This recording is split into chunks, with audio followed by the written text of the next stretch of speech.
मेरे प्यारे बच्चों, छात्र एवं छात्राओं, विद्यावाणी चैनल में आप सभी का स्वागत है। बच्चों, आज मैं आपको शब्द रूप के बारे में बताऊंगी। शब्द रूप क्या है? संस्कृत में शब्द रूप का भी बहुत महत्व है।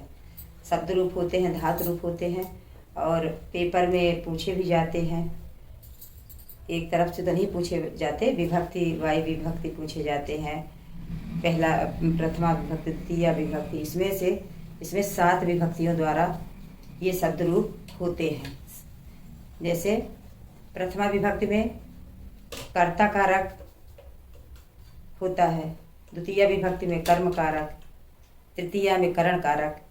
तो कारक विभक्ति साथ साथ चलते हैं शब्द रूपों में। तो आइए आज मैं कुछ शब्द रूप बताती हूँ आपको। शब्द रूप क्या है?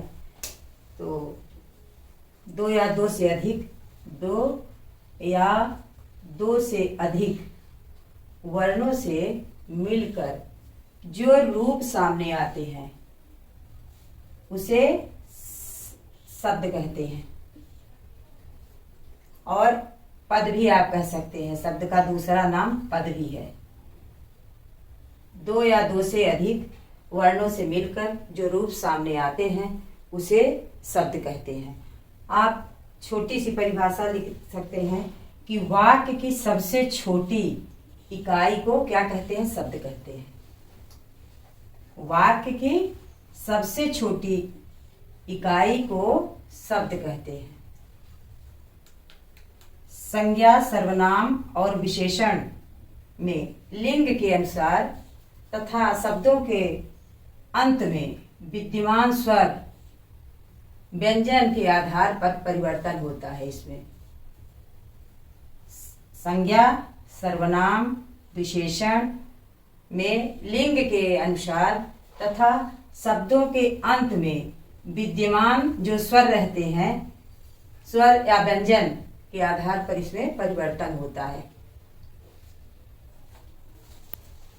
अब शब्द रूप में आता है, जैसे राम का रूप हो गया, बालक का हो गया, ये सब अकारांत में आते हैं बच्चों।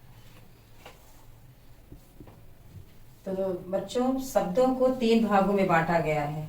जो शब्द रूप है उनको, शब्दों को 3 भागों में बांटा गया है। क्या है? पहला संज्ञा शब्द, पहला शब्द है संज्ञा शब्द, दूसरा है सर्वनाम शब्द और तीसरा है संख्या वाचक शब्द। तीसरा शब्द है आपका संख्यावाचक शब्द। इनमें से संज्ञा शब्दों को पुनः 2 भागों में विभक्त किया गया है। संज्ञा शब्दों को पुनः 2 भागों में विभक्त किया गया है। का नंबर में है स्वरांत। और स्वरांत क्या होते हैं? स्वरांत को हम अजंत बोलते हैं, अजंत भी कह सकते हैं संस्कृत में। और जिन शब्द के अंत में स्वर आता है उन्हें ही हम क्या कहते हैं? स्वरांत कहते हैं। जिन शब्द के अंत में स्वर, एकदम सिंपल समझ में भी आ रहा है, स्वरांत, स्वर का अंत। स्वरांत मतलब स्वर का अंत। तो जिन शब्दों के अंत में क्या आता है? स्वर आता है, तो उसे स्वरांत कहते हैं। जैसे राम, मुनि, नदी, इन शब्दों को क्रमशः अकारांत, इकारांत और उकारांत इत्यादि कहते हैं। जैसे राम है तो अकारांत, मुनि है तो उकारांत और नदी है तो इकारांत इत्यादि कहते हैं इनको। फिर आपका ये जो व्यंजन वह 2 भागों में मैंने बांटा, स्वरांत और स्वरांत हो गया। अब ख नंबर में क्या आता है? व्यजनांत। व्यजनांत को हम हलंत भी कहते हैं, हलंत। जिन शब्दों के अंत में व्यंजन आता है, जिन शब्दों के अंत में व्यंजन आता है उन्हें व्यंजनांत कहते हैं। व्यंजन का अंत जहां से होता है उसे व्यंजन शब्द कहते हैं। जैसे इसमें कौन सा रूप चलता है? राजन का, वाच का, करीम का, जगत इत्यादि इन शब्दों में क्रमशः रूप चलता है। चकारांत, शाकारांत, ताकारांत इत्यादि से कहते हैं। तो शब्द के 3 भेद मैंने बताया था बच्चों। संज्ञा शब्द, सर्वनाम शब्द और संख्यावाचक शब्द। संज्ञा शब्द के तहत आपका आता है स्वरांत। क्या आता है? स्वरांत। और स्वरांत में किसका किसका रूप चलता है? राम का, लता का, भानु का इत्यादि रूप जो है स्वरांत में आता है। और स्वरांत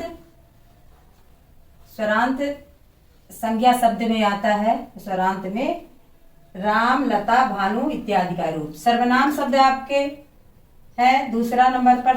सर्वनाम शब्द सर्व, यत, तत्, युष्मद्, अस्मद् इत्यादि रूप बच्चों सर्वनाम शब्द के तहत आते हैं।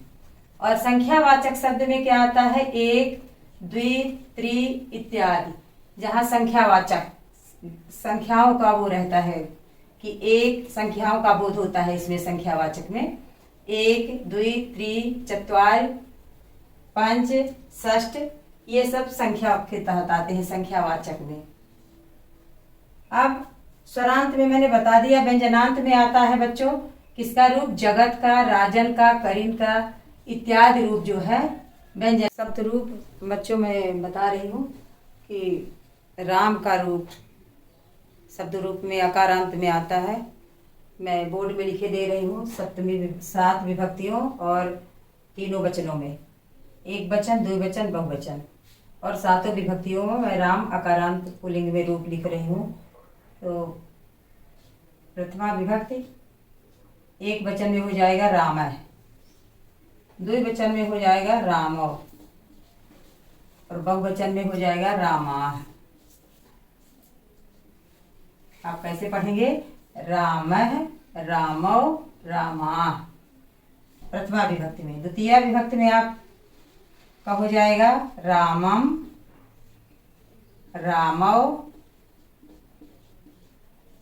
रामान।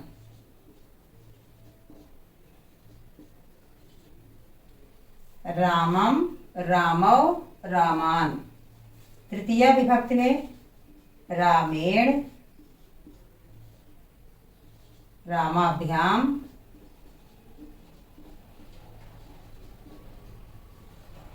रामई।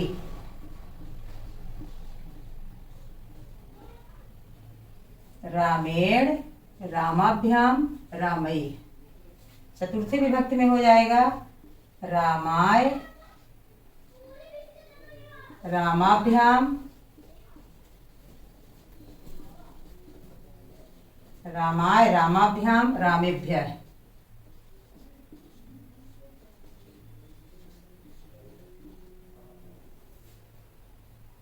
पंचमी में हो जाएगा रामात, रामाभ्याम,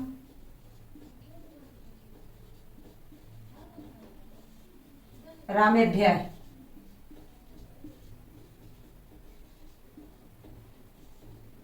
षष्ठी में हो जाएगा बच्चों रामस्य, रामयो,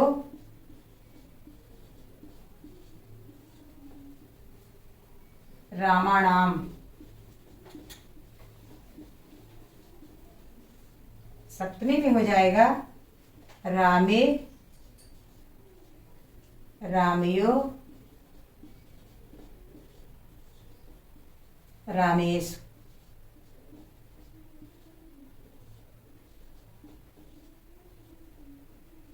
संबोधन में हो जाएगा हे राम,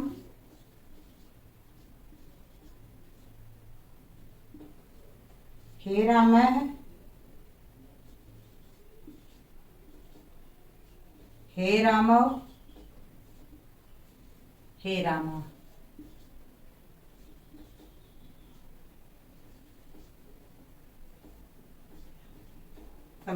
संबोधन का रूप आपका प्रथमा विभक्ति के तरह ही चलता है। जैसे यहाँ रामः है, रामौ है, रामा है, तो यहाँ रामः, रामौ और रामा सिर्फ हे लग जाता है। संबोधन हे लग जाता है और चलता प्रथमा विभक्ति की तरह। हमेशा ध्यान दीजिए कि संबोधन वाला जो चलता है वो प्रथमा विभक्ति के अनुसार चलता है। तो प्रथमा विभक्ति में क्या हो जाएगा बच्चों? राम का रूप में प्रथमा विभक्ति में तीनों वचन में रामः, रामौ, रामाः, द्वितीया विभक्ति में रामम, रामौ, रामान। तृतीया विभक्ति में रामेण, रामाभ्याम, रामई। और चतुर्थी विभक्ति में रामाय, रामाभ्याम, रामेभ्यः। पंचमी विभक्ति में रामात्, रामाभ्याम, रामेभ्यः। षष्ठी विभक्ति में रामस्य, रामयो, रामाणाम।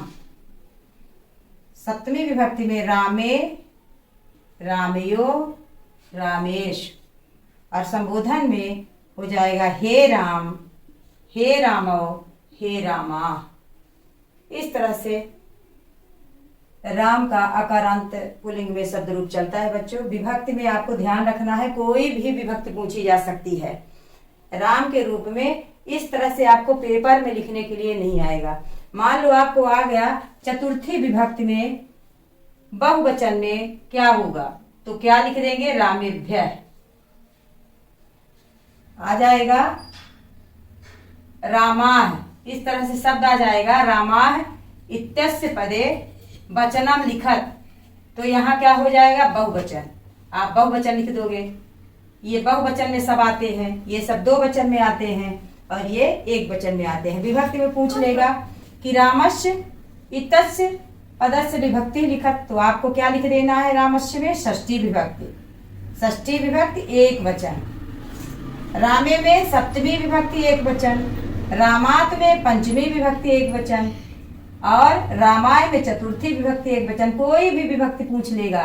तृतीया विभक्ति एक वचन में रामेण हो जाएगा, द्वितीया विभक्ति एक वचन में रामम हो जाएगा। इस तरह से आपको तैयारी करनी है बच्चों। विद्यावाणी चैनल को लाइक, सब्सक्राइब, शेयर करते रहिए। अब मैं आगे फिर से शब्द रूप और बहुत बचे हैं, उनको भी समझाऊंगी। संज्ञा के हैं, फिर सर्वनाम में आ जाएंगे, जैसे मैंने बताया अस्मद, इस्मत इत्यादि। एक एक वीडियो मैं आपके सामने लेकर के यहाँ आऊँगी। विद्यावाणी चैनल को आप देखते रहिए बच्चों, लाइक, सब्सक्राइब, शेयर करते रहिए। धन्यवाद बच्चों।